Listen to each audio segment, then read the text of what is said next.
Hello guys! Good morning! Good morning dito sa amin guys. Kumusta kayong lahat? Shout out sa family ko. Shout out sa mga nanonood pa rin sa akin. Mga ilang araw din akong hindi nakapag-vlog kasi tinatamad ako. Dito, kung kukumustahin nyo ang aming sitwasyon dito, ganun pa rin, kahit minsan na lang. Kagabi parang isang sirena lang ang narinig ko bago ako matulog, pero narinig ko talaga yung pagsabog. Narinig ko yung may sumabog na parang malapit lang dito sa amin. Pero wala pa akong balita ngayon kung anong balita. Nung isang gabi, kailan ba yun?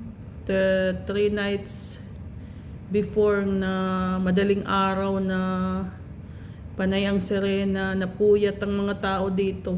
Napuyat ang mga tao dito sa karirinig ng sirena. Tsaka pag may sirena, nag-aano dito sa mga cellphone namin, nag-a-alarm. Kaya napuyat kami sa ano ng alarm namin. Kasi kahit wala kang wifi, basta't meron kang SIM na dito, mag-a-alarm talaga yung cellphone mo. Naka-off ang wifi ko pero naka-panay ang alarm. 3 beses yata hanggang sa umaga. Pero kagabi, sa awa naman ng Diyos, 1 beses lang pero narinig ko yung may sumabog. Hindi ko alam saan yun, wala pa akong balita. Diba guys, pero sa ngayon, pinagkakatiwala ko na lang kay Lord ang lahat. Siya na bahala sa amin. Ngayon, nag-aalmusal guys. As usual, ang aking almusal, ganito. Sabi ni Rose, namimiss na niya yan, yung olives. Yan ang almusal ko guys. Pag sandwich ang aking kinakain, may ganito. Sayang nga, wala na yung bawang na pickles.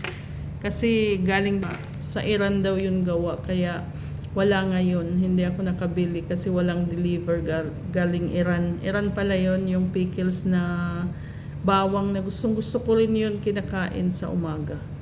Pinapartner sa sa sandwich pag almusal. Di kaya pag nagluluto ako ng sinangag, yun ang partner ko, yung pickles na bawang. Ngayon wala daw kasi galing pala yun sa Iran. Iran pala gumagawa nun. Kaya wala ngayon. Olives na lang. Olives na lang ang ulam ko pag ganyan.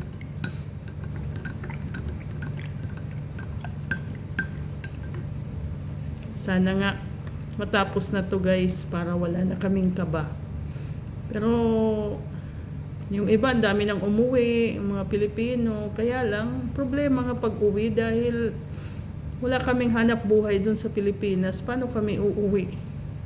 At least dito, kaya nga si Lord na lang ang bahala sa amin kasi kailangan namin kumita. Kailangan ng pera para sa ekonomiya. Diba guys? Sige guys, bye-bye. Kakain muna ang lola.